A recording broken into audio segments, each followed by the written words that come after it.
5 football players charged with sexual assault and conspiracy, accused of drugging and raping 2 14-year-old girls. This was the headline out of Hays County back in 2008. But last week, the families involved in this case learned that all of the charges have now been dropped for lack of evidence.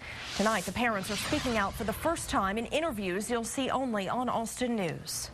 I knew from the beginning they didn't do this. Lonnie Miles and his wife Tammy have been waiting more than 3 years to say that publicly. It was so rough, losing scholarships, and then the school district not letting them walk across the stage because of this and all the publicity. In 2008, 2 of the Miles sons were among 5 teenage boys, all Lehman High School football players charged with sexual assault. Chad was 17 and the quarterback of the football team. He's the only one to stand trial in the case. Last October, a Hays County jury acquitted him of the charges. It just took off and we got caught up in the judicial system. We're not naming their other son because he was charged as a juvenile, and the Miles were legal guardians for a 3rd boy charged, Jesse Primo. We were going through this whole scenario knowing that it didn't happen. Amanda and Kevin Brown's son was also charged as a juvenile in the case. Last week, they and the Miles learned the charges against their sons were dropped, bringing a legal end to all of the cases. I knew it would happen. You just, after 3 years, you just didn't know when. I'm hoping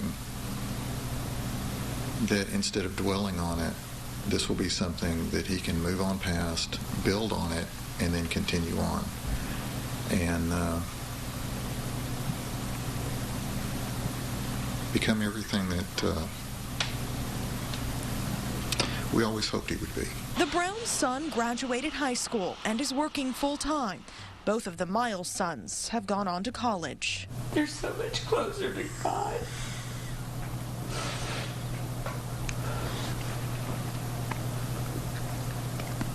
And they're just better. This tore them down. Just because you accuse somebody of something doesn't mean that they actually went off and did what they are being accused of.